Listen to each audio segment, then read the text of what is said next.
goes back to the days when I was the one who kept the beat for the Beatles. You know, over 20 years ago, we made it to the top of the British chart with Please Please Me.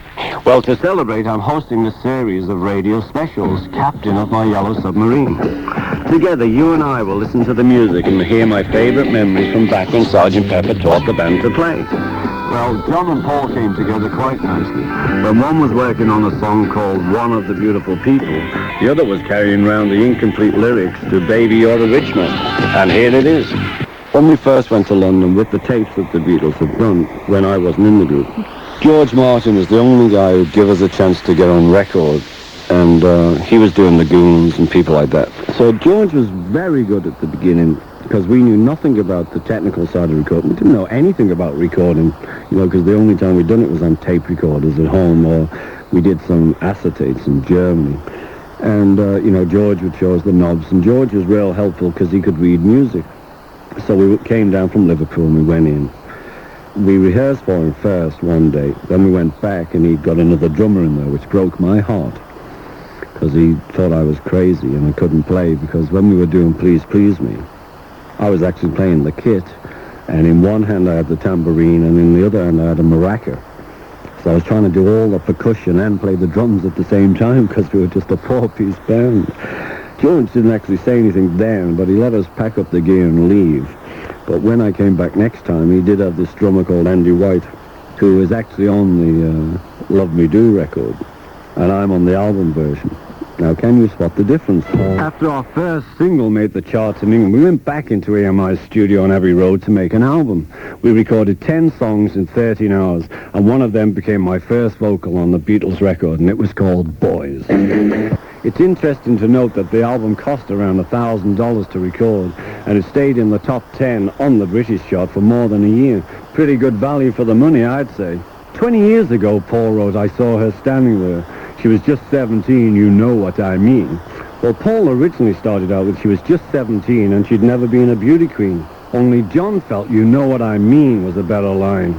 Eventually, Paul came around. 1, 2, 3, 4! You know, I always understood the fans, because I used to be a fan and still am of other people today. But my first experience of realizing what a fan is I saw Johnny Ray. He was playing Liverpool. And Liverpool has this big hotel called the Adelphi. I was 15, something like that. And he was sitting on top of this hotel. And I happened to be in town with a friend, and we walked past, and there's this guy sitting on a hotel throwing photographs. I'd like Johnny Ray's music anyway, Little White Cloud That Cried.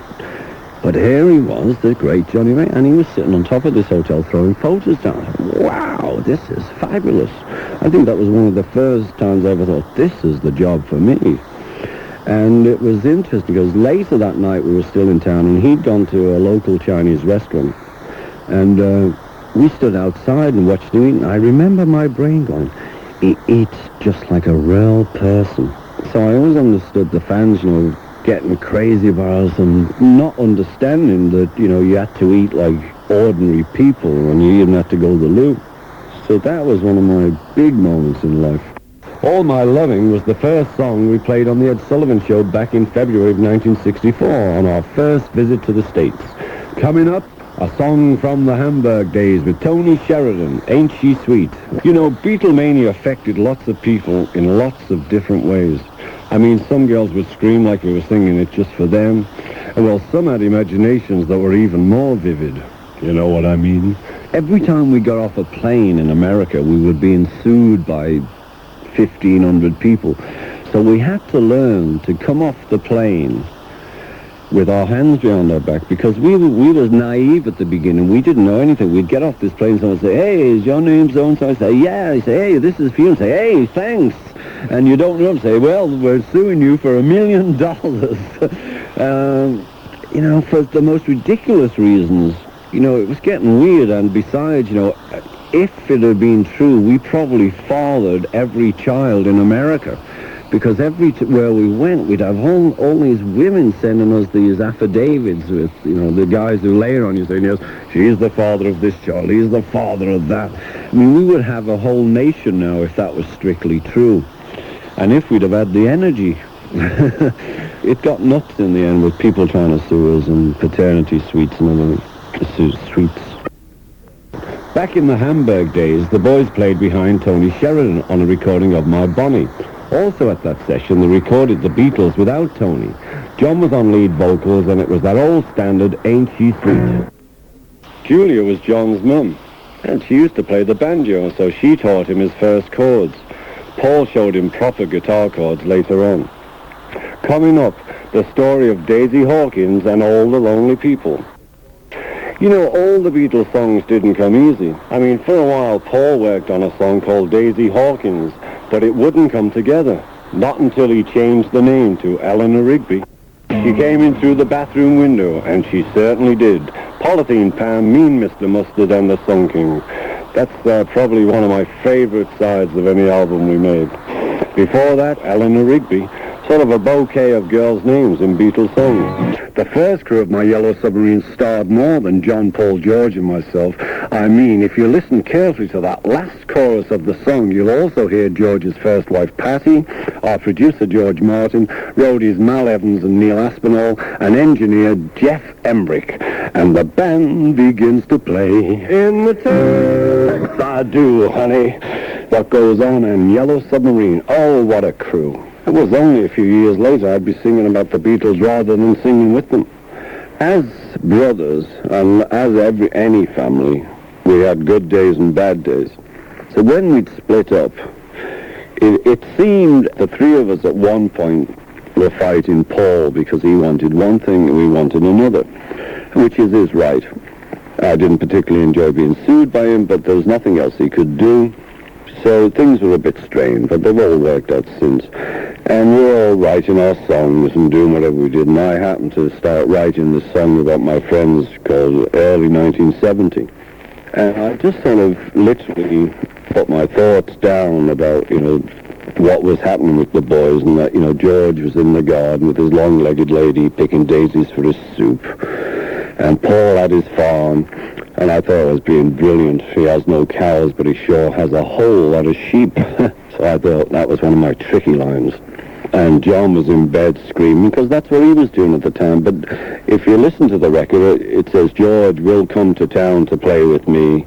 And I'm sure John, if he was around, would play with me. And I had about Paul, I hope he's going to play with me. So I was just a bit insecure about Paul at the time when we wrote that. Two songs from my solo days, but they weren't exactly solo. I mean, on Photograph I had a little help from my friends. Let's see, there was George Harrison, Nicky Hopkins on piano, Klaus Vorman on bass, Richard Perry on the telephone, and guess who on drums? Thunder and Lightning, that's right. My friend Jim Keltner and myself. A song I wrote during the Beatles' breakup next on Ringo's Yellow Submarine. And here's a little number I wrote when the Beatles were starting to break up. I mean, things go on in life that you can't control. It seems sort of like everything important was coming to an end. I wrote this song. Well, as a way to get away from it all. I was always the downtrodden one in the group. I mean, that was the act from the start. So how could a little guy upset the British Broadcasting Corporation? Well, I'll tell you, next on Ringo's Yellow Submarine. You said Billy Shears replaced Paul. Well, I don't want to cause all that madness again. I mean, I was Billy Shears, I was introduced on the Sgt. Pepper album as the one and only Billy Shears, and I'd sing with a little help from my friends.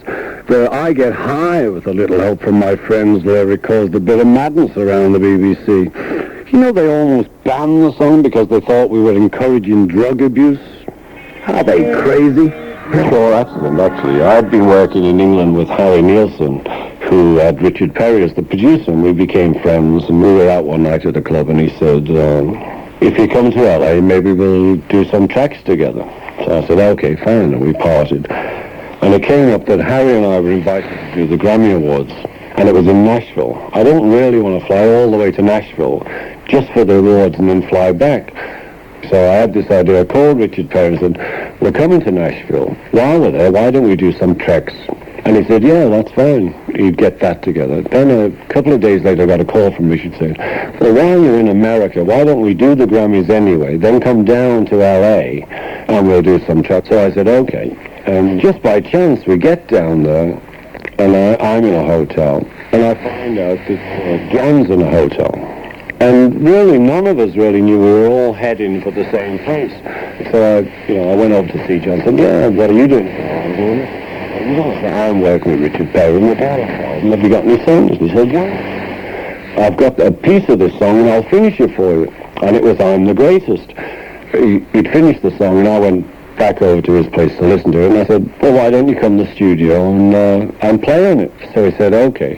Well, so George was in town too, and I'd been talking to George because he was writing a song too, so I said, well, why don't you come over? And it was a bit weird because, it was after we'd broken up and everything, and we didn't want to keep this madness going about they're getting together again, but we got through that. John was on piano, George on guitar, and I was on drums. It was like the closest we'd come to the four of us being together again. And it was really silly because we kept looking at each other like big girls and smiling. Hey, we're off. You know that thing that sounds like a kazoo when you're 16? Well, it's not a thing at all. It's Paul McCartney playing the mouth sax. That's what that is. Like this book-owning song from Yesterday and Today. I always liked country music. I mean, it sort of came naturally to me. You get it? From the bridge of my yellow submarine, this is Ringo Starr saying, dive, dive, dive.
and This Is My Yellow Submarine. Beethoven was written by the great Chuck Berry, and we did songs by other people too, like Little Richard, Carl Perkins, and Larry Williams. I remember one fellow who bugged George so much to write his own songs. And George wasn't writing too much. And this guy, every time he saw George, he'd say, have you written any songs yet? He'd say, no, not yet, I haven't written anything, but, I'm not a writer. We'd go on his travels, and then we'd meet this guy again, and he'd say to George, have you written anything yet? And George was just getting fed up with this guy on his case about writing, so he wrote the song, Don't Bother Me. Savoy Truffle, great chocolates. And Don't Bother Me by George Harrison. Eric Clapton's Sweet Tooth inspired Savoy Truffle. The lyrics come from the names of chocolates listed on a box of candy Eric ate while George watched. Well, as time passed, we got a few more hits, and eventually our own record company, Apple. We all worked hard at Apple. Oh, how hard. George spent a great deal of his time producing Apple acts like Doris Troy, the Radha Krishna Temple, and eventually his own first solo album, All Things Must Pass, which Phil Spector helped him produce. It had George's first hit record on his own, My Sweet Lord. Paul's first musical instrument was a trumpet. Can you imagine Paul playing a horn and then singing All My Loving? I think Paul couldn't either. So he dropped the trumpet and picked up a guitar with his left hand, and they turned into a bass. Magic, magic, magic. Yesterday and Today, I think, was a montage record. See, in England we used to do 12 tracks for the album, and they'd only ever put 10 out in America. If my memory serves, I think it was a montage of all the tracks we hadn't put out. And I don't know how we got to this crazy cover. We were all sitting around or something, and suddenly, why don't we have white coats and meat and dolls all over us? And everyone fell on the floor thinking that was a fabulous idea. This will drive them mad. Let's put meat all over us. So we did that, and I don't really remember who actually said it.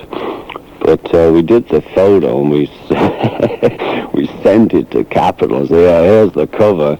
And they were very good. I mean, they did print it up, and then suddenly, America went mad. You can't put a cover out like that, meat and dolls, and you're wearing white coats. I think it was just part of the times, because it was the middle 60s, and people were trying to just do mad, strange things on covers or anywhere, just to be silly, half of it, And then after all, everyone went mad. To save money, they didn't rip up all the covers. What they did is put paper over them, of course, so everyone went and bought it, and most people peeled off the paper. There must be at least 250,000 copies of that cover around the world somewhere. I've only got 200,000 myself. Now, Come Together started as sort of an idea of Timothy Leary's. Dr. Tim wanted to run for president. I don't know why.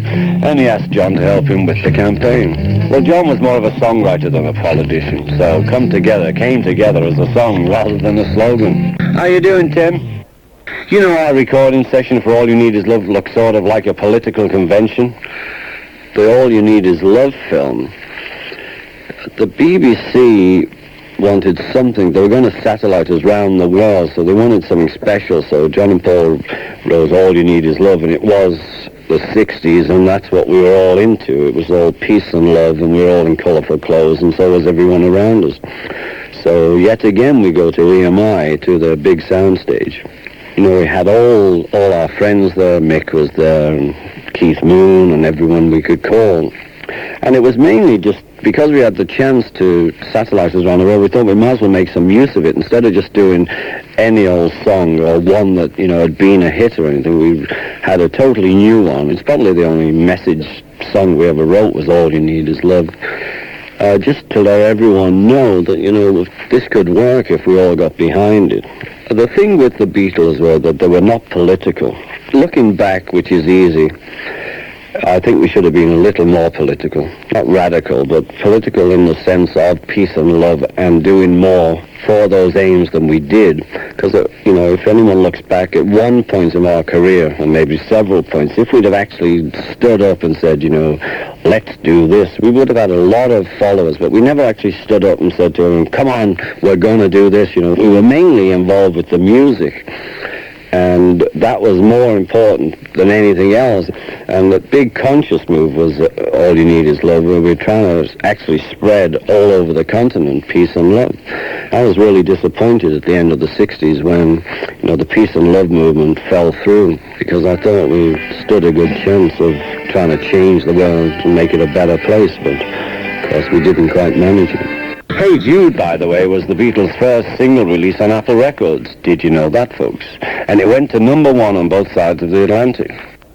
Help was a good name for that movie. When we shot the softball scene in the Bahamas, we were being attacked anyway, and the smoke bomb went off, and I was really close to it. And I was just being suffocated by the smoke, and I was signaling, screaming, "Help, help, I'm dying here." But the cameras, they just kept on rolling, like they always do. I suppose it was sort of a case of the show must go on. Sod the actors.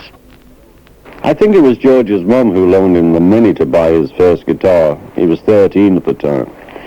I think it was the way George played Raunchy, great old track, on his guitar that convinced John to let him join the Quarrymen.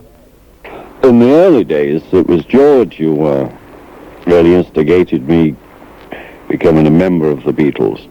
We all became friends in Hamburg, where we were playing together in these nightclubs, and I was there with Rory Storm. And the Beatles were in the Bambikino, and Rory and I were in the Kaiserkeller.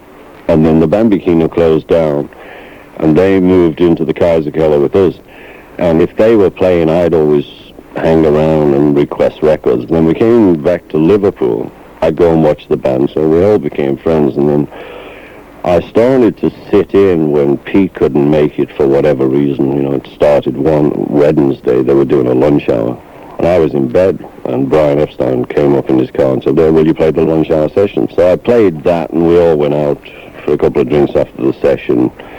And that happened several times.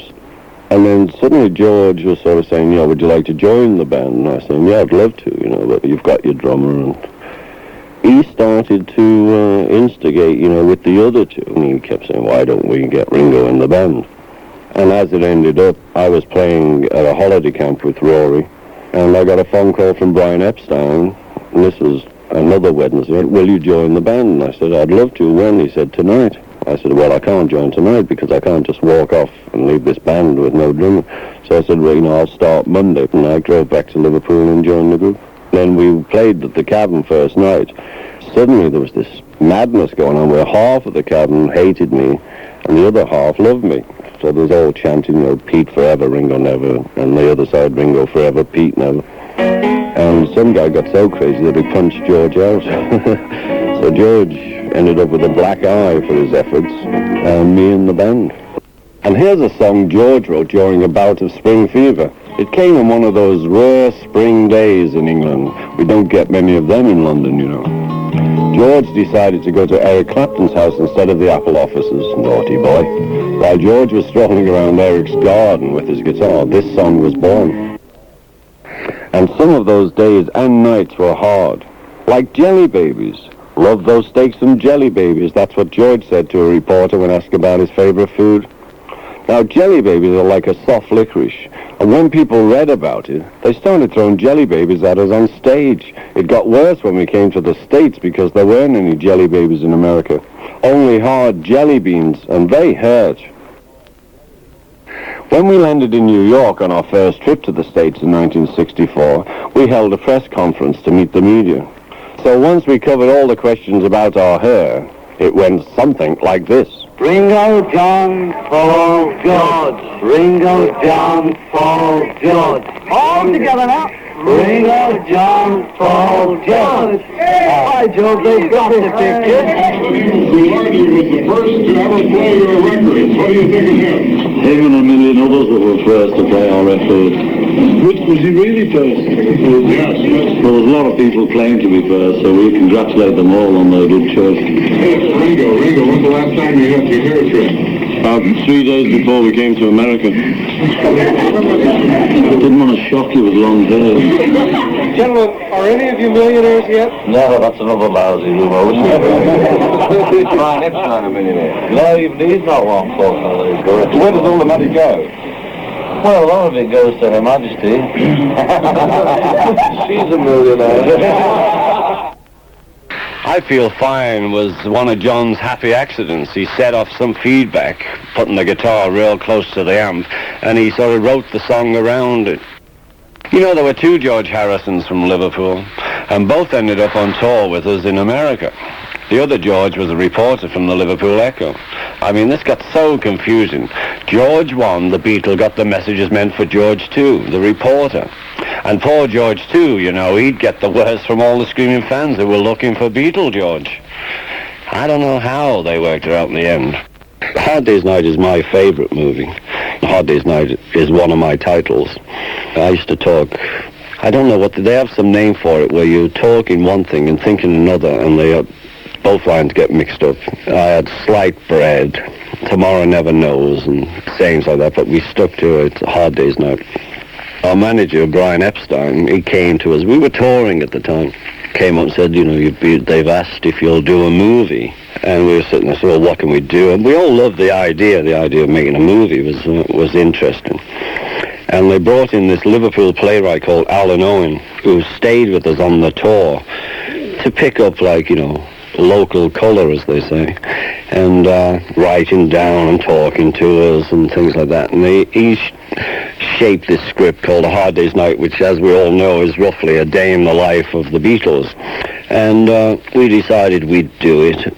And so we met Dick Lester, who was very nice and very funny. And, you know, he'd had some involvement with the Goons movies, which was interesting because George Martin, the producer, had also been the man who was the producer of the Goon record. So we seemed to be following in the Goons' footsteps in a strange fashion. Just it seemed that the people we were involved with were people who'd been involved with the Goons. For anyone who hasn't heard of the Goons, they were an English group of comedians, Spike Milligan, Peter Sellers, Harry Seacombe, and some of their friends. They used to do this crazy radio show, and some short films they did with their ideas, which were directed by Dick Lester.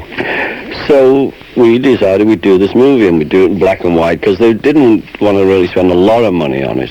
The movie didn't cost that much. And we were paid, I think, well, let's not get into money, but we weren't paid that much. And so we did Hard Day's Night, which was better received than we expected, really. Usually, if you go into a new media, they tend to want to put you down. They like you to stick with what you're good at. But I think Hard Day's Night is my favourite movie. Michelle, my belle. Those were the words that went together well. Paul wrote the main part of the song, including the idea to do a part of it in French. John had been listening to a Nina Simone record, and he added that I love you, I love you, I love you part. You know, it took only a day to record our first album. Let It Be, on the other hand, took a full month. Well, the Beatles' magic was sort of wearing thin when we recorded Let It Be. I mean, John wanted to let it be, warts and all. You know, no studio gimmicks or production tricks. Paul wanted to let it be a film about making a Beatles album, and producer Phil Spector wanted to let it be the post-production masterpiece of all time. Me, I just wanted to let it be over. You know, the long and winding road took many a surprise turn for us when we toured. I mean, I remember the time we played in Kansas City. When we were in Kansas City, and also New York, the hotels would get so crazy that they ended up selling pieces of the sheet and the pillowcases to the kids for like $1 a piece. You know, things got so crazy out there. And suddenly, we would have slept in like 1,000 sheets, because we only ever stayed the night. And it was like, send your $1 for the piece of sheet. And like, you know, a couple of 100,000 kids would send in the $1, and a couple of 100 people would receive a piece of sheet. So we were either on the biggest king-size bed in the world, or someone was making $1. Another fond memory is Indianapolis, where when you're touring, you can't sleep normal and you don't eat. And I think that's what drives us all crazy when we're touring. You know, you don't know where your head is after a long tour, and it's just completely mad. So I was wandering around the hotel around about 4 one morning in Indianapolis, and I met these two policemen who had a police car outside. So I said, just nothing to do and I can't sleep. And they said, well, let's go for a ride.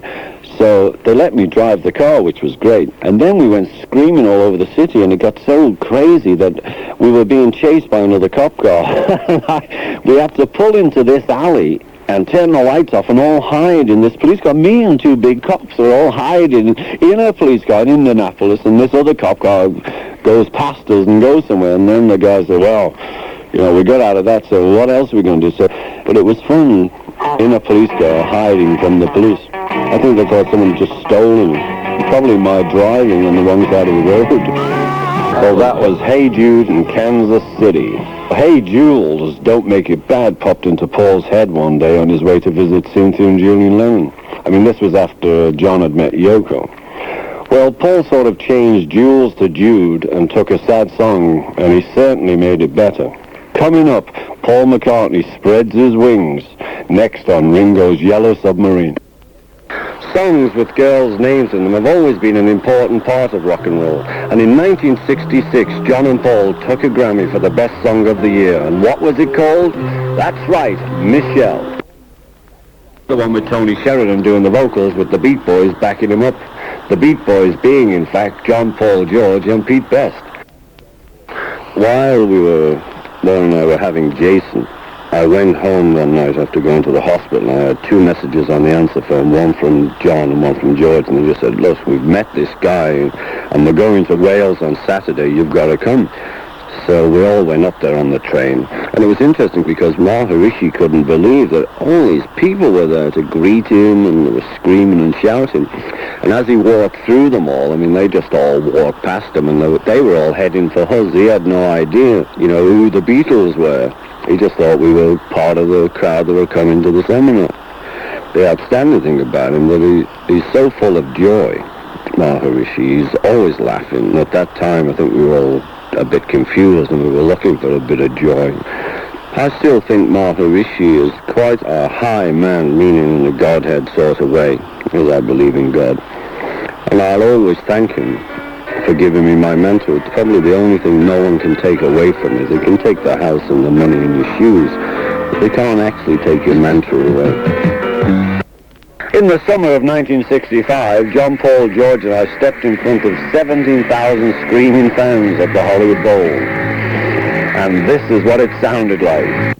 There was the time after the Hollywood Bowl concert, and we had this big party. You always had a party if you did LA or New York or London. It seems to be Party City. And we had this party, and the following day, actually, we were sitting round, and there was this meeting being set up, the Beatles meet Elvis. And we were real nervous of meeting Elvis, you know, because he was our king, as everyone else's. It was Elvis, and, you know, we were dying to meet him, but on the other hand, we were really nervous, and we didn't find out till later he was nervous too. So we went round to see him, and, you know, we were all nervous, and his nervousness was showing because it blew me away. We walked in to meet the king, and he was playing the bass guitar to the television. So, how you doing, guys? Boom, boom, boom, boom, boom, boom, boom. Yeah, hi, oh, wow, it's good to meet you. Boom, boom, boom, boom. Yeah, it's really good to see you guys. Boom, boom, boom. He played bass to the television, and we stood round being nervous. And then it cooled out, and, you know, we all started to say hello and play pool, and he has all those guys around him. They'd shoot off and play football in the garden and things, and that's how we met. It was impossible to keep up with all the fan mail. I mean, I'd say something like, I like science fiction, and I still do, and I'd get hundreds of books sent to me. John got a bra sent to him once, but he didn't keep it because it didn't fit. He used it one day as earmuffs, if I remember right. You know, Paul was the cute Beatle. I mean, that was in the act from the start. It worked because Paul loved to sort of croon those ballads. He also had a really good rock voice, too. In fact, he had 5 voices. Try and spot them through the albums. Anyway, next you're going to have a taste of Paul's softer side. In the clubs of Liverpool and Hamburg, the Beatles' personalities were sort of taking shape. I mean, John was wild, George was quiet and shy, and Paul would break the hearts of all the ladies when he'd croon a tender ballad. And I was still being the same lovable me. The only foreign language records we did was She Loves You and I Want to Hold Your Hand, and they were done in German, mainly because, you know, we'd started out in Germany. We'd all started out, even though it was different groups, but the Beatles were really big in Germany, especially Hamburg, because that's where we started in the clubs, and they thought it'd be a great idea to do a foreign language record, and they asked us to do it, and there was a bit of humming and hawing, But in the end, we finally decided to do it, and it turned out real well because the sales of those records was so much higher than the sales of the English-speaking records, even though they were high. And then we got into a madness. Maybe we'll do a lot of foreign language records, but we didn't happen to get round to it. If Paul was like the heartthrob of all the Hamburg Frauleins, John was the group's madman. I mean, one time he climbed on stage with a toilet seat round his neck, yelling insults at the audience and just being totally crazy. You could see our manager, Brian Epstein, had his work cut out for him. What You're Doing, a track sort of influenced by one of the world's greatest producers, Phil Spector. I mean, I love the drums on Phil's production of Be My Baby by the Ronettes. I think you'll hear his touch in my intro to What You're Doing.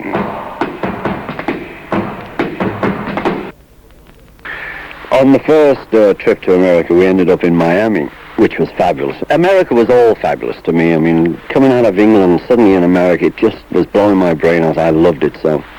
So we get to Miami, and people are lending us these boats, which I broke one up because I came right into the quay straight on, even though I was a sailor, folks. And they didn't mind. Oh, he's just broken up my boat. What fun. And Don Rickles terrified me, because we went down into the nightclub part of the hotel, and he was on, and we walked in, like special guests, because they'd seen the first Sullivan show, so there was quite a buzz going on. And he decided he's going to slaughter us. He picked on me. He came up to me and he's saying, where are you from? And I'm saying, Liverpool. Not a thing. And he says, hear the applause? Nothing was silence. So then he comes up again, and by now I'm dying. Don't talk to me. Please don't talk to me. And he comes up and he says, he's calling us Zulus, the Don Rickles madness, and he's screaming at people with pink hair. And I mean, we were just amazed, because no comedian in England at the time was like being that derogatory to people. Then he came up just rabbiting to me, and I wouldn't talk to him. And he said, oh, personality too, eh? I just died. Thanks a lot, Don. Making an Englishman feel comfy. Another thing in Miami when we were there, Cassius Clay was training there, but he was going to fight Sonny Liston. And in some weird way, I don't know, I was supporting Sonny Liston, but I soon changed my mind. And we went down to the Cassius Clay camp while he was training, and he's big. I don't really know too much about boxing, but he is a big man, and I would not like to be hit seriously by him. And that's Ringo's Yellow Submarine for now. Next time, we'll set a course for more Beatles music and memories, and a story about how we'd sneak past the fans that surrounded our hotel. This is Ringo Starr saying, dive, dive, dive!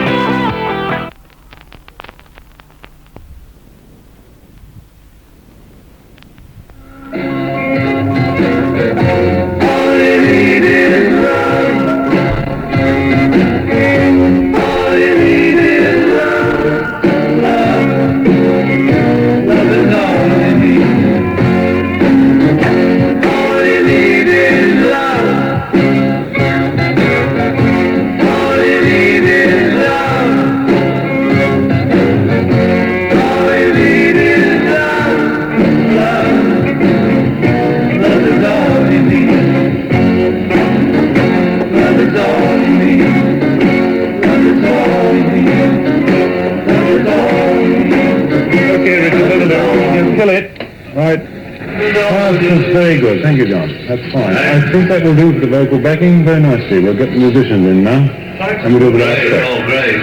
Okay. All right, you ready? Let's go for it then. Hands on musicians, please. Get them on. All right, here we go then. We'll send the tape. You ready, Richard?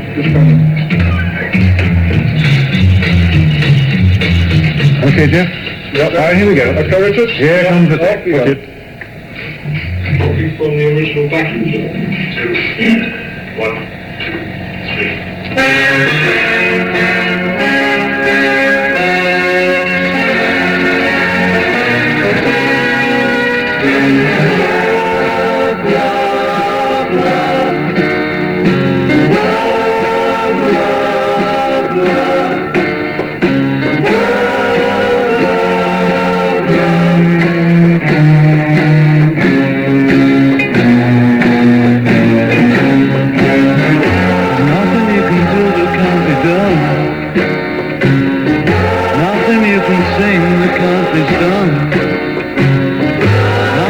can say, but you can learn how to play the game.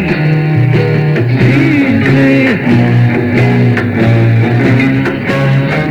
Nothing you can make that can't be made. No one you can save that can't be saved. Nothing you can do, but you can learn how to be you in time. It's easy. All you need is love. All you need is love. All you need is love. Love. Love is all you need.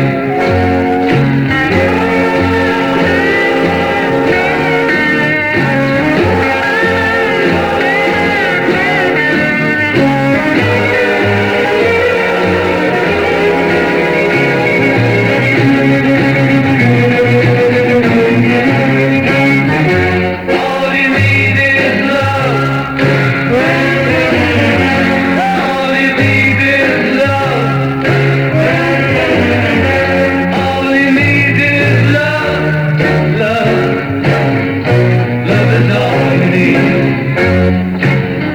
Nothing you can know that isn't known.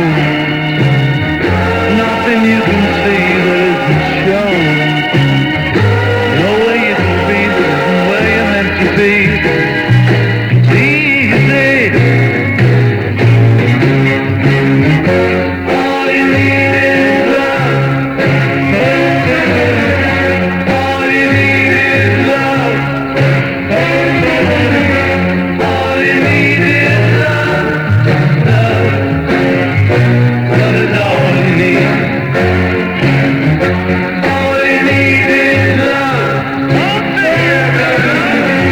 All you need is love. All you need is love. Love.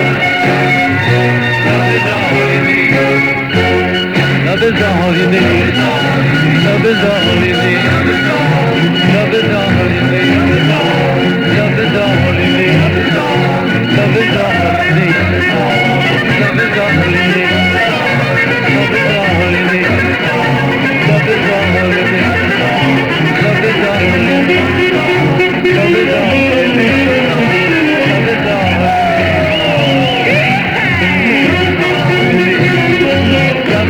all you need. Love is all you need. Love is all you need. Love is all you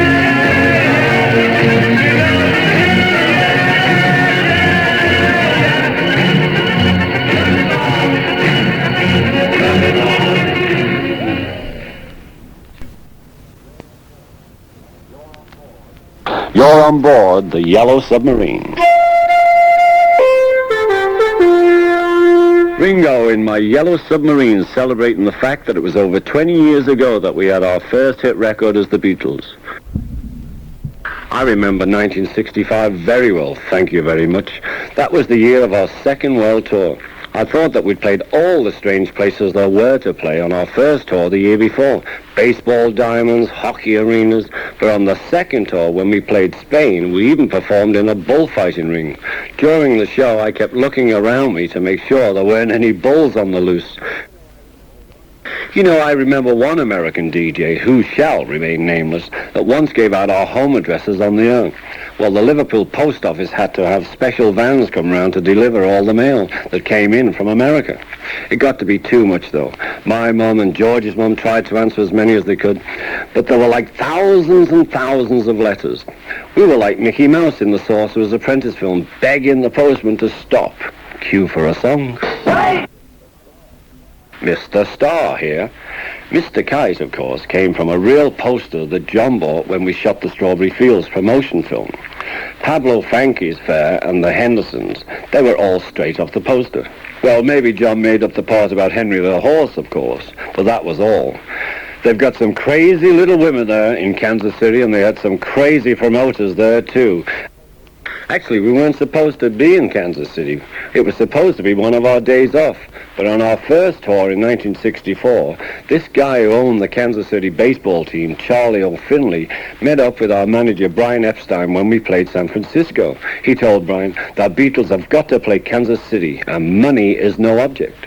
This was my kind of guy. So anyway, he and Brian struck up a deal for us to play there for the highest amount ever paid for one night's work up to that date. Guess how much, folks? 150,000 big ones! And it was Kansas City, here we come. You know, when we were touring, it seemed that every DJ in America wanted to interview us. Well, our record company came up with an answer. Actually, they came up with some questions and recorded our answers. By reading the questions live on the air and then playing our recorded answers, any station could stage their own personal Beatle interview. And it sounded something like this.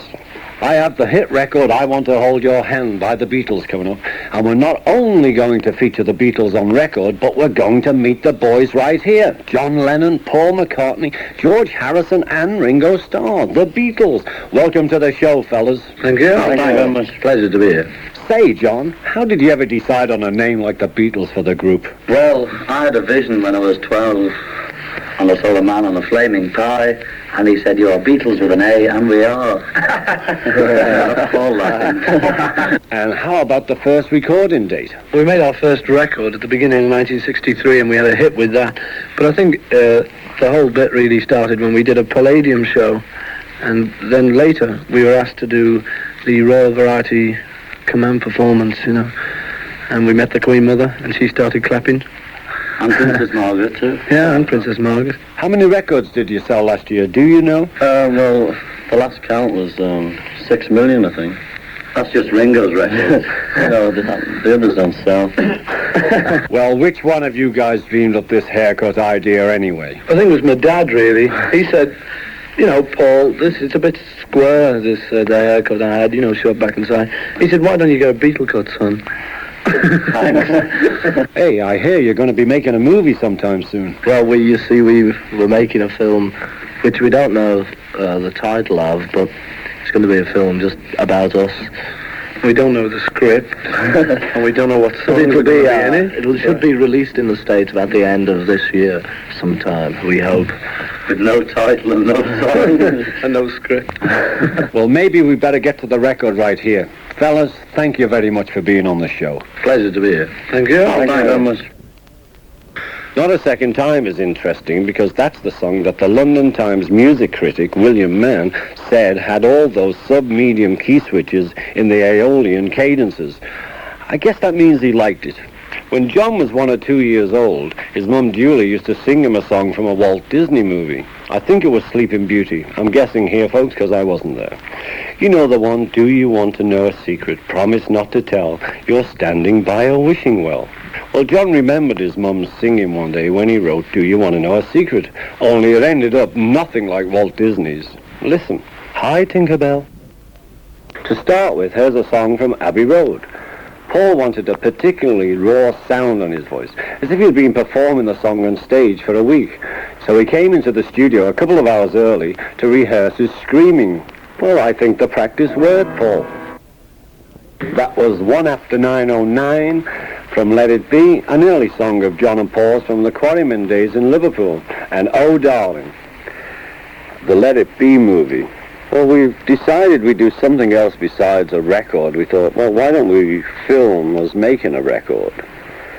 And it wasn't easy. Well, during the making of the movie, one of the incidents, and there's very little of it in the movie, because I don't think Michael Lindsay Hogg, who was the director, happened to pick up on a lot of more interesting points, I thought, in the movie than he did. He sort of turned it into a battle between John and Paul, and left George and I out of it quite a lot.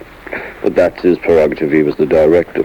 So we were at this one day when nothing was really going well, and George was in a bit of a mood. And we broke for lunch, and there's Paul, John and I sitting there eating lunch, and we were wondering where George had gone. And only after lunch, when we went back down to the set, and George had actually gone home. So it blew our brains a bit, and if you look at the footage after he left, we all sort of disappeared into our own instrument. And then we had a couple of meetings, we'd all pop round to George's, and we got it back together again, and we finished the film on the record. And we finished on the roof of Apple. Now, the normal end would have been that you hire, Wembley Stadium or the Albert Hall, and you do a concert, and that's what it is. But we thought, well, that's what everybody does, so why don't we do it on the roof? So we thought we'd play to the whole of London from the roof of Apple. And the only people that complained was the bank manager next door. They sent for the police, and the police came up, and in the movie you'll see the amps are turned off, and George and John are screaming, turn them on again. And I was begging the cop to drag me off because I thought it would have been a dramatic end to the movie being dragged off by two policemen, but they didn't. They wouldn't do it. Come on, drag me off, guys. Oh, no, we can't do that, Okie dokie. Get Back featured honorary Beatle Billy Preston on organ. Billy was an Apple record artist in the late 60s, and we asked him if he'd like to sit in on Let It Be. On Get Back, that's his improvised organ solo in the middle. Thanks very much, Billy. When we were recording, sometimes one of us would come into the studio with only part of a song finished, or maybe only a title in our head. Well, here's a song like that. When John brought it in, he called it On Our Way Home. And when we'd finished with it in the studio, it became two of us. I Dig a Pygmy by Charles Hawtrey and the Deaf Aids. I'm So Tired was a favourite track of John's. He wrote it during the trek to India with the Maharishi. He'd meditate all day and not be able to sleep at night. So one night, instead of not sleeping, he wrote that song. Coming up, two songs by George Harrison. Good for you, George. As you may have guessed by now, one of my all-time fave guitarists in the whole world is George Harrison. So for you, Blue, here's to I'll Rock On, George, for Ringo. The Golden Slumbers medley from Abbey Road, before that Two by George, For You Blue and I Me Mine, which also became the title of George's book, Plug, Plug, Plug. Welcome aboard. This is Ringo's Yellow Submarine. Well, it's easy to look back now, if the material had anything to do with the breakup of the band, that there was so much of it. I think it probably could have been a factor because then everyone wanted to make their own albums. A lot of bands now are doing their separate albums and then returning to the group. The difference with us, the group was paramount. That, that's all I really wanted to work for. And for years, that's all anyone wanted to work for. And I think because of the frustration that, like I'd have one track, George possibly two, and the other 7, there's usually 10 tracks, was, John and Paul. And then I think even between the pair of them as our writers, that, 3.5 tracks each wasn't quite enough to say everything they wanted to say. It's a factor, I don't know, I wouldn't put it down to that's what broke up the Beatles, because I think the real factor that broke up the Beatles, that we'd been together for, 8 years. Well, they'd been together years before I was in the band, only 8 years. Your lifestyle and your attitude changes, and we didn't actually want to put in the time and energy that we had to on Beatle records, because it was consuming. You did spend your life being Beatles on record. Everyone wanted to do their own thing, man. Everybody wanted to, do their own records. There's a lot of factors that split up the Beatles. It was not the ladies that broke up the Beatles. So you think you know everything there is to know about the Beatles. Then can you guess how many separate drawings it took to put together the Yellow Submarine animated film? The whole idea for the movie Yellow Submarine came from an idea John had one night. Wouldn't it be great if Ringo was followed down the street by a yellow submarine, he said. That was what he thought. Well, I said, I don't mind. And the whole thing took off from there. How many separate drawings did it take to put together Yellow Submarine? Well, with German artist Heinz Edelmann supervising, it took over 5 million drawings to create all the Apple Bonkers, Blue Meanies, Little Jeremy, and the rest of the characters in Pepperland. So here's a song from the movie, All Together Now. Here's a song that we opened with at the Shea Stadium concert in August of '65. With more than 55,000 screaming people, we couldn't hear a thing we were playing. People usually ask me about when we were touring in those days, about the crowds chasing us and attacking us and things like that. I never felt in great danger ever, because we were always well protected. I think the worst time ever was Dallas, because we arrived in Dallas, and they thought our kids aren't like the rest of them, so they didn't have too much security. They had about 2 policemen, I believe. And we land in this 90-seater Electro jet. And before we've got to the terminal, the kids are on the wing of this plane knocking on the window, which freaked us out a bit, because we hadn't even come to a stop. So God knows how they got up there. To this day, I have no idea, but there's little faces peering in the outside of the plane, knocking on the window at you. It's a little freaky. I think the worst thing that happened to me, or the 2 times I was ever really caught, once was in Wales, where some girl grabbed hold of my head and thought she'd have it as a trophy, and tried to rip it from my body. And I was on the floor just holding her hand and get off, because she was just trying to scalp me by ripping it off. And in New York, where I got caught, where they leapt on me and ripped my shirt, and they stole this gold necklace off me. But it was great because, I went on the radio saying, whoever stole the necklace, because it was sentimental, it was given to me from my auntie, and it was just a gold necklace with the St. Christopher on, which I really enjoyed, and it was given to me for my 21st birthday present. I said, I'll give anyone a kiss who gives me the necklace back, and I got it back within hours. Obla came together in rather an unusual manner. Paul had originally written it as a kind of island ska number, before reggae. Anyway, he and our producer George Martin were working on the song for hours and hours in the studio, playing it on the piano, trying to come up with a good intro. They couldn't find anything they liked. John walked in and said, "What's this you're working on then?" Paul and George explained that they needed an intro. John went over to the piano and went, "Right, here's your intro." Dun dun dun dun dun, and there it was. More little-known Beatle information coming up on Ringo's Yellow Submarine. People used to hear or imagine they heard all sorts of things in our songs. Sometimes we used to stick things in on purpose just to see if anyone would notice. Like on Paperback Writer, we were singing Frere's Yakka in the background. Well, here's another song like that, Girl. And Girl, with a bit of naughty background singing. Coming up, a song that was supposed to be on Sgt. Pepper's Lonely Hearts Club Band. Actually, there were 2, Penny Lane and Strawberry Fields Forever. They were the first 2 songs we recorded for Pepper. Since our record company wanted a new single out, these were the 2 they got. Well, as the drummer in the band, usually by the press, I was put down as a drummer. He can't play very well or things like that. And usually because you were the drummer at the back of the group, you would get less press than the boys up front. That was in England when we started. But when we went to America, I think it really helped my head a lot, because we got to America and suddenly that's when 4 of us really came out strong. It wasn't the Beatles, or it wasn't, Paul and the Beatles, or John and the Beatles. It was suddenly John, Paul, George and Ringo. Suddenly we all had our own identities, which kept up to this day.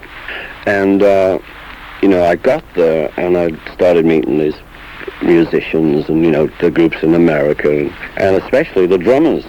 And, suddenly I was getting, a lot of praise from drummers, which I appreciated more than actually, even if, I did get a good notice in the press, which I very seldom did, they tended to put me down as a drummer. And it helped me because I was talking with other drummers and then started playing with them. Well, they actually said how I changed their style of playing, and in their opinion I was a good musician. Because I couldn't really believe it, because I was talking to great drummers like Jim Keltner and people like that, and they were doing sessions at the time if they weren't in bands. And every session they went to, all the producers would say is, play it like Ringo, which was quite amazing for me. It's very hard for them to play exactly like me, because I'm a left-handed person but a right-handed drummer, which means that I was born left-handed, but my grandmother thought I was possessed by witches. Maybe I am. I think the best I ever played, it must have been a strange day, I'd never seemed to be able to play that style again, was on Rain. I loved my drums on Rain. Day Tripper wasn't about tripping. It was like the sound of the words, Day Tripper. He was just writing about someone like a weekend hippie. But really, it was just a rock and roll song. People really do much into these things. One memory that will last my whole life was the time we played the Royal Command variety show in 1963, before the Queen Mother. We played a couple of songs, and then John introduced Twist and Shout by saying, those of you in the cheaper seats, just clap your hands. The rest of you just rattle your fuel. Twist and Shout, a song that was recorded in one take when we were making our first album. You know, our first album took us only 13 hours to finish, and that was all in one day. Well, here's a song from the album that took us only 700 hours to finish, from Sgt. Pepper's Lonely Hearts Club Band. Good morning, good morning. Sgt. Pepper started as a great idea where it was going to be a musical, really. Each track would be linked, you know, because we really thought we'd spend time on an album and just do a great show. It was going to be like the rock and roll opera that Tommy turned out to be. So we started with Sgt. Pepper, as you know, if you play it, and then we went straight into Billy, you know, and here he is, Billy Shears, and I am. But after the two tracks, we linked them up and got that all together. Everyone sort of gave up on it, and we just went back to doing normal tracks and, you know, put an album together. Sgt. Pepper was a departure from the group because we really got into it. We had a lot of laughs putting the dogs barking and, you know, horses clipping and clopping all over the place and finding sound effects and things like that. That was okay. It wasn't my favorite album as a musician because I felt more like a session man on Sgt. Pepper. I played more chess on the Sgt. Pepper album than drums, because you were waiting all the time on the orchestras and the brass sections and, you know, trying to work it out and everything. And I wasn't involved that much in the working out of the parts because they were mainly John and Paul's tracks. You know, I just did the drumming and then would sit around and they'd sort of try and figure out what they wanted to put on top of it. So that album took 6 months in the end. After the end of that, I was real glad to out of EMI. But it's a fine album, and we did really try to do something different, which we succeeded in. And Lucy in the Sky with Diamonds, the famous song that everybody said had the initials LSD. Well, it did actually, but it was not about drugs. Honest, you could never convince some people that it was only a coincidence. I remember in one of his speeches, Vice President Spiro Agnew suggested that the song be banned from every radio station in the USA. And what happened? He was banned. And this was in 1970, 3 years after the album came out. A little late, but a nice try anyway. Coming up, another drummer takes my place in the Beatles, but only for a little while. It was back in 1964 I got tonsillitis just before the Beatles were about to leave on our Far East tour to Australia and Hong Kong. We phoned up a drummer. They phoned up because I had tonsillitis, I couldn't speak. Anyway, they phoned up this drummer called Jimmy Nicol. He'd been with Georgie Fame and the Blue Flames. He agreed to fill in for me till I got out of hospital. And Jimmy was the inspiration for one of the title songs from Sgt. Pepper. When the lads asked Jimmy how he was doing, he'd always used to say, "It's getting better, it's getting better." The Pepper cover with all the famous people on it caused us a bit of trouble. We wanted to have all the people we liked on the cover.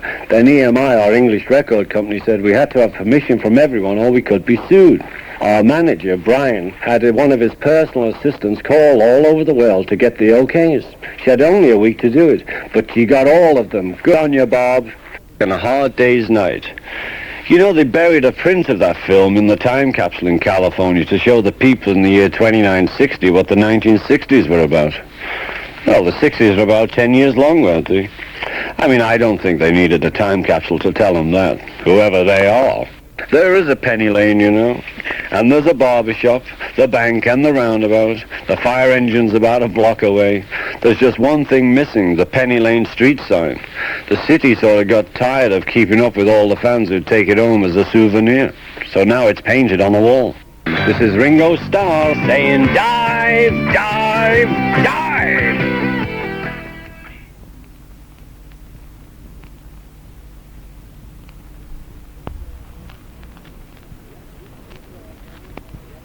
Yes, it's Ringo again in my yellow submarine, remembering 20 years of Beatles music and memories.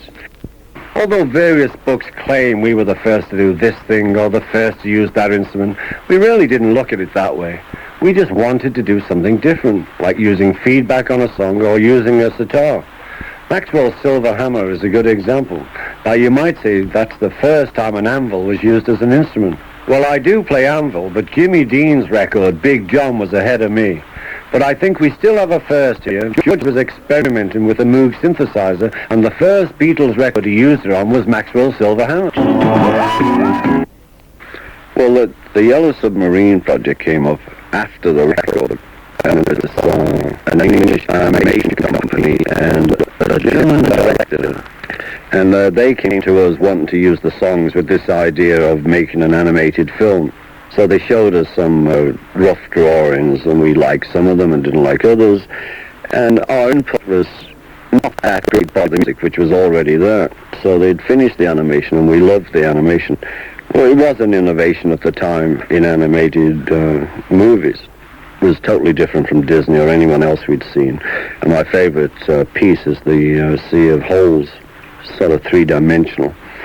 And so at the end, just so we'd be in it, we did a silly piece at the end where we're looking for the pockets or something, because we need pockets. And we had pockets in the pocket. Hey, you was recorded with the studio full of string players, mainly from the London Symphony Orchestra. Paul wants 100 players, but George Martin told him it was impossible to book so many at such short notice, so we ended up using only 42 players. The guys in the orchestra were asked if they would clap and sing along at the end of the song, you know, to make it a bigger sound. They all did, but a couple of them asked for extra money, like they always do. When we made A Hard Day's Night, the movie producer, Walter Shenson, told John it would be nice if the film had a title song. Well, we'd already recorded all the music for the movie before we started filming, but that didn't slow John down. Next morning, when Walter Shenson came to the dressing room, John played him A Hard Day's Night. He'd written it the night before, and all the lyrics were on the inside of a Matchbox cover. To make a new Beatle album, we followed a formula. I sang one song, George got one song, and the rest was John and Paul's. Well, all that changed when we recorded the Beatles' White Album. George was coming along as a songwriter and had all these wonderful tunes stored up. So on the White Album, we recorded 4 songs. It was Long, Long, Long, Savoy Truffle, Piggies, and the great While My Guitar Gently Weeps, with the lead guitar actually being played by Eric Clapton. Not many people knew that. You're on board my Yellow Submarine, and I'm Ringo Blabbermouth Starr. What was funny the first time in America when we were doing the Sullivan shows, we had one concert in Washington. They decided to put it in this arena where the stage would turn round, you know, a turning rostrum, so that everyone could see, because it was like a boxing ring where they were seated on all sides of us, so we couldn't just play one way, because, you know, half of the audience would see the sides and the back of us. So we're on there and everything's going well, and the drum rostrum decides it's not going to turn. I don't know why. So as we're playing, I'm trying to move the drums round with the band so that everyone's seeing it. So I'm playing and moving drums, and it just got so crazy in the end. I just have to give up and just face whichever way I could. And while we were in Washington, we were invited to the British Embassy for a party, which was very nice of them, but I had a horrendous time. Besides, we didn't know anyone, and most of the people there didn't relate to music in any shape or form. And after they'd had a few drinks, they got really silly, and one guy turned into such a pig, he just, I had my back to him, and suddenly I just felt snip, and he decided he'd cut a lock of my hair off. So that got me well uptight, and I just started screaming at him, and we didn't stay there that long. These diplomats just don't know how to behave.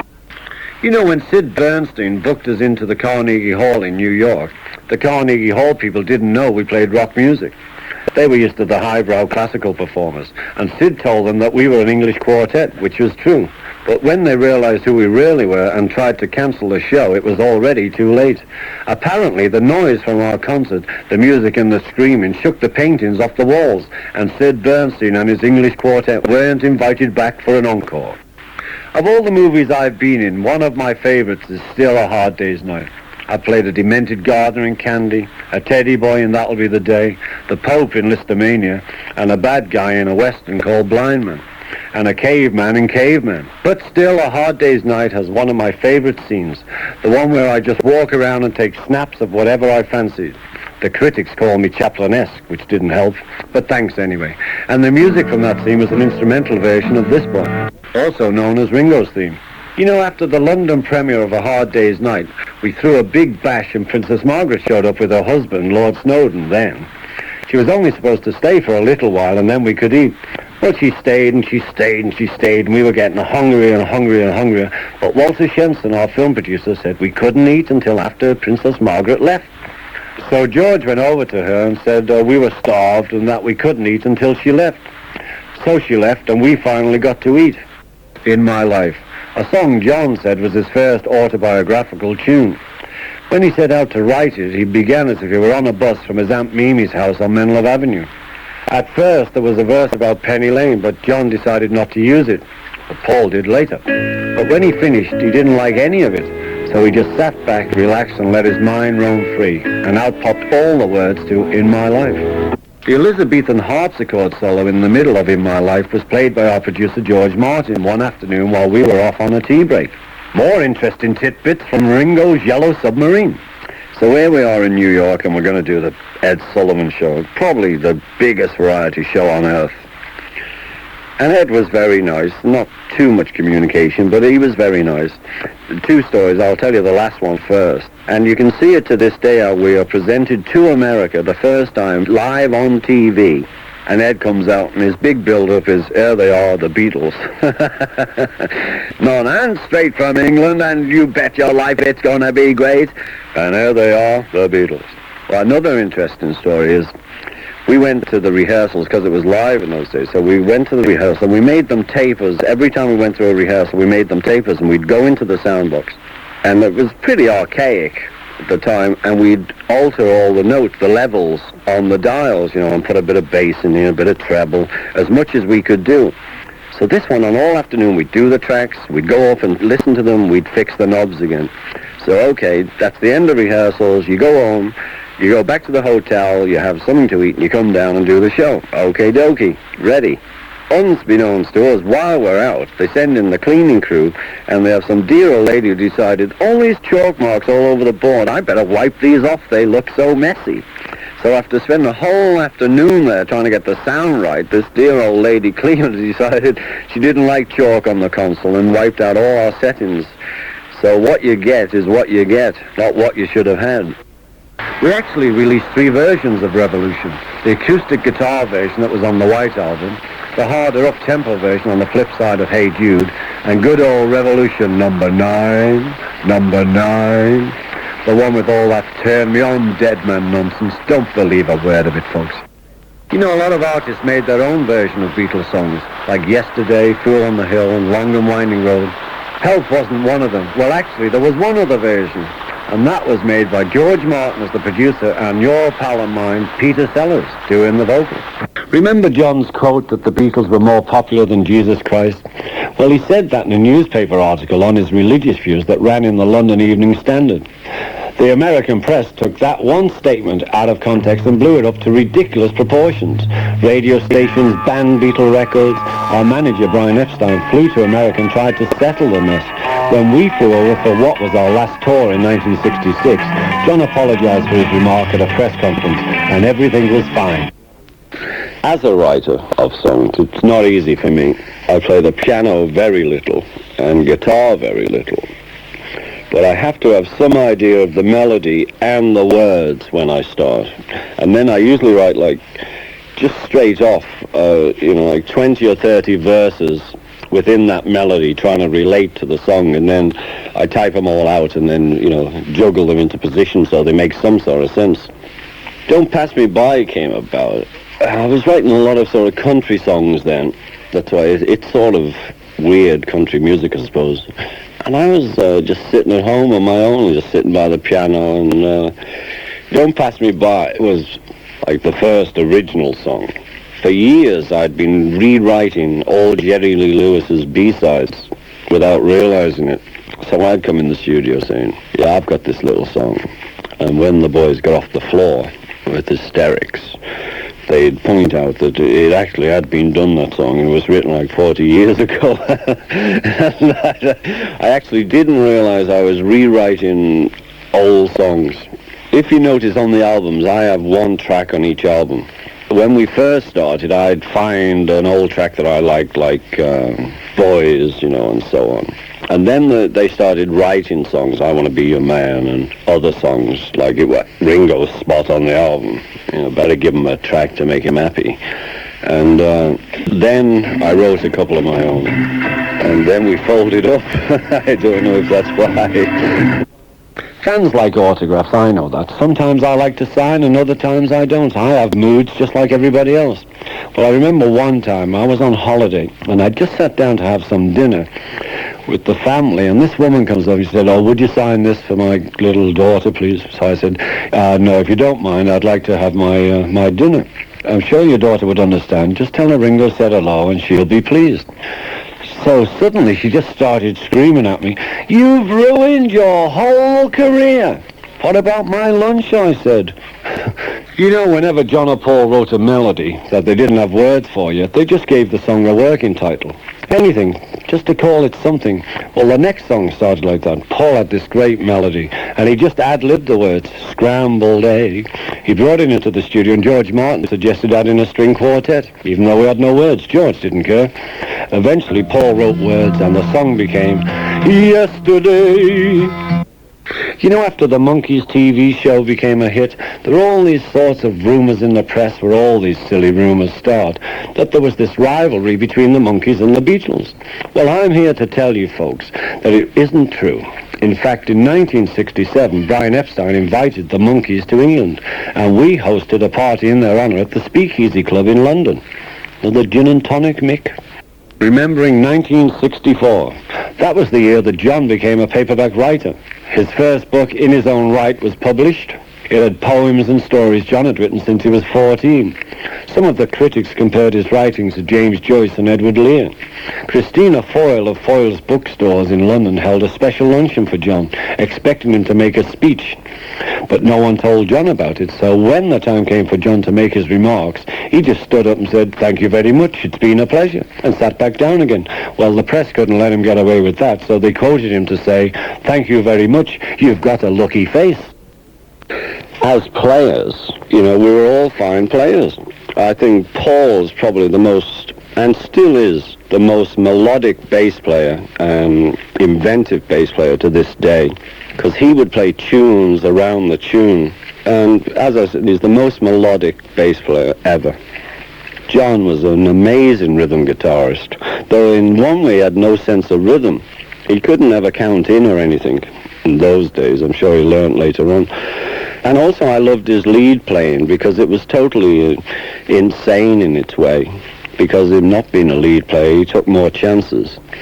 I think George improved more than anyone in the band, though Paul's melodic and probably the best bass player around. He was then, where George wasn't the greatest lead guitarist. But you can hear his improvements if you play the albums. I don't know if I improved or not. I think I just sort of changed, not style a little, but, you know, I'd get involved in, like, the snare drum situation. So, you know, you'd have an album with a lot of snare drum stuff. Then you'd have an album with, like, tom-tom and snare. And then you'd have an album with, like, I'd be really into the bass drum or really into the tom-toms. So that's how I changed more. I don't know if it's an improvement. That's up to you. But George was the biggest improvement. Here's, well, not a secret, but something you might not know. For a while, George wrote a column for the Daily Express. He'd report on our tours, our recordings, and what was happening with the rest of the Beatles. So in our little group of four, we had one paperback writer and one newspaper reporter, and it was hard to keep any secrets. Sgt. Pepper. That was the first pop album that had the lyrics printed right on the jacket. So here's a song from Pepper. Why don't you get out your albums, find the lyrics, and sing along with When I'm 64. And here's a song inspired by the American name for a parking meter woman. Paul fancied Meter Maid, and Rita the Meter Maid was born, although in her cap she looked much older. Hey, Paul, who was that lady I saw you with last night? Paul. Oh, Ringo, that was no lady. That was Martha, my dog. Are you kidding? You know, I remember the Cavern as this dark, dank and steamy place. It was crowded and it sort of smelled like a locker room. But no one noticed all that when we launched into this Larry Williams rocker. When we were working on songs or movies, we used working titles, just like everyone else, just to call the project something. And what we called them and what they became were usually two totally different things. For example, one of the Hard Day's Night's working title was Beatlemania. When we filmed our second movie, Help, Capitol Records was so anxious for a new single, they mistook the working title for the real title. That's why they released Ticket to Ride as a song from the film 8 Arms to Hold You, which was my title. Well, so then we opened Apple. Apple really was opened because after Brian's death, you know, which shocked us all, and we didn't know what to do, and we went to see his brother Clive, and we tried to get it together that we'd form a partnership. But Clive didn't want to go for this for some reason, so we decided we'd open up our own companies called Apple. A is for Apple. And the idea of this company was that you didn't have to beg. And we would listen to, you know, any reasonable idea that you wanted to film, or if you wanted to make an album, or whatever. So it went on. And we had a few acts, you know, on the label, and some of them very good, like Billy Preston and James Taylor, and people like that, who hadn't had a real break till that time. Paul found Mary Hopkins and all the history behind it. After a couple of years, it got so crazy, you know, that we'd have all these guys coming in. Well, not all guys, some of them were women. And they all say, I've got this great idea, man. I'd say, oh, yeah, what is it? And they say, well, you know, if you just give me, you know, 20, 30,000 pounds, I've got this film I want to make. I've got to make this film. In fact, they were always pretty strong when they came. Yes, I've got to make this film. If you'll just give me the cameras and the tapes and the money. And we'd say, hey, what a great idea. Why don't we back this one? And we did this on, you know, maybe 50 to 100 people. And we never got anything back. We'd give out all this money and all equipment, because usually the guys would go and blow it on some, you know, mind-expanding drug. And we'd phone up and say, you know, we gave you all this equipment, when's the film going to say, oh man, I'm really writing it out again, because it's going to be great. And we never got a bloody thing.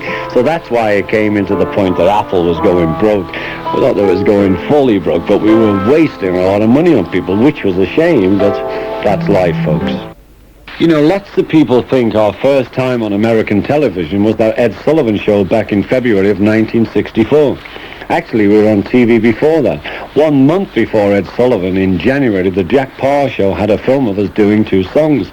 And even before that, Walter Cronkite showed a report with She Loves You, along with an interview with John and Paul. That was in late November of 1963, 3 months before Ed Sullivan. Bet you didn't know that. Ringo here, my Yellow Submarine, remembering John Lennon, the poet. Since no one can interpret one's own poems better than the author himself, here's an old tape of John reading one of his. George wrote Blue Jay Way when he was in Los Angeles, staying at a house on a street called Blue Jay Way up in the Hollywood Hills. He was sitting around waiting for Derek Taylor, our press guy at the time, and Derek was very late, so maybe with a bit of positive thinking, George wrote the lyrics, Please Don't Be Lonely. Yes, it's Ringo on the radio, remembering one of the scarier parts about the days of Beatlemania, aeroplanes. So we had to fly in them to get round, of course. And one time we were flying from Minneapolis to Maine in our electric jet, and one of the plane's engines caught fire. Fortunately, we landed safely and the plane was retired shortly after, and I'm still here to tell the tale, to prove it. And that's Ringo's Yellow Submarine for now. Next time we'll set a course for more Beatles music and memories. This is Ringo Starr saying dive, dive, dive!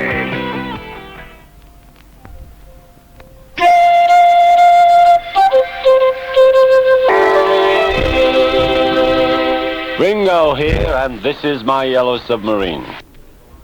I pulled out one of those old fan magazines the other day. Since I'm recalling yesterday, I mean, just to see what's changed. Let's open it up here. Okay, page 43. Ringo Starr, right, so far. Real name, Richard Starkey. Birth date, June the 7th, 1940. Gemini. Well, not quite right. It's July the 7th, 1940, and I'm a Cancer. Color of eyes, blue. Height, 5'8". Weight, 134 pounds. About the same. Favorite actress, Bridget Bardot. Wasn't she everybody's? But you know, folks, right now, my beautiful wife, Barbara Bach, is my favorite film actress. Hi, Bob. Okay, enough of that. George was the first to get into Eastern philosophies and music. I remember the day we worked on Norwegian Wood. He brought his new sitar to the studio. Well, John asked him, can you play something on it? No, said George, but I can play Norwegian Wood. I'd like to thank all of you on behalf of the group and myself. You've all passed the audition. Let's start off this cruise with a song from Sgt. Pepper, one that our roadie Mal Evans helped to write, probably while he was fixing a hole. Your mother should know, and she should, and Fixing a Hole from Sgt. Pepper. You know, the album with all those clues that Paul was supposed to be dead? Well, the Paul is Dead story was started by a DJ in America. And, you know, we were as interested as anyone else, so we pulled out all the albums and looked at all the clues, like the Black Rose and the car on Abbey Road and, you know, this and that, everything they were saying at the time. And if you read it that way, it worked out, you see. A lot of it was worked out really well. So if you put all these clues together, it actually said what someone else had made up. And then we had a terrible problem because, you know, we thought, well, how do we counteract this? Let's do a photo. We couldn't do a photo because they say, no, it's not Paul. It's the clone. You see, the problem we had was that everything we did, everybody read so much into it, you see. I mean, if we'd have been that bright, we wouldn't have been playing music. We'd have been on the moon. You know, all the songs were warped in people's minds. Oh, we know it. I had a guy living with me. Well, he lived in the garage, actually, for 2 weeks, and every day he'd come knocking on the front door and saying, I'm the walrus. And I was saying, fine, get back in the garage. You know, and then 2 weeks later, of course, he knocks on the door and he says, well, just give me £250,000, you know, because I'm the walrus. And I'm saying, well, you can be the walrus and live in the garage, but I'm not giving you no £250,000. So we had to get rid of him. But we'd have all that strangeness going on. People would read all this craziness into it, you know. So we couldn't get out of it, so we just in the end said, well, forget it. But that probably turned into one of the biggest rumors that ever went down. To this day, I mean, some people aren't really sure, and neither am I. The continuing story of Bungalow Bill, a song based on a tiger hunter John met during his adventure with the Maharishi in India. Yoko helped out in the chorus. You know, when we recorded the Abbey Road album, it was basically split down the middle. That is, John wanted songs straight with no gimmicks, or as he called them, production tricks. Paul, on the other hand, liked to get in the studio and kind of play around and mix things together. So side one of Abbey Road was a collection of songs the way John wanted them, and side two was a medley of bits of songs put together the way Paul wanted them. Well, that's not strictly true. We mainly did side two the way it was because nobody wanted to bother finishing the song, so we just put all the first verses and choruses together. Well, that was the Sun King medley from Abbey Road and A Day in the Life, with the Sgt. Pepper reprise. The last chord there at the end of Pepper took 3 pianos and 3 people playing them, of course. So that's 3 people, 3 pianos and 6 hands, with our producer George Martin on harmonium. And I was playing piano, just thought I'd get that in. For all of you without stopwatches, the chord lasts just over 42 seconds. We all had to sit very quietly while it rang out. If you listen carefully, you can hear someone's chair squeak right at the end. It wasn't me, folks. Coming up, more from Abbey Road, because. Because of what? Because of you. Believe it or not, if you roll over Beethoven, and you probably will, you'll find a Beatles song from Abbey Road. What do you mean, Ringo? I'm not too sure. Well, if you play the chords from Beethoven's Moonlight Sonata in reverse, you'll get what John and Yoko got when they did it, the song Because.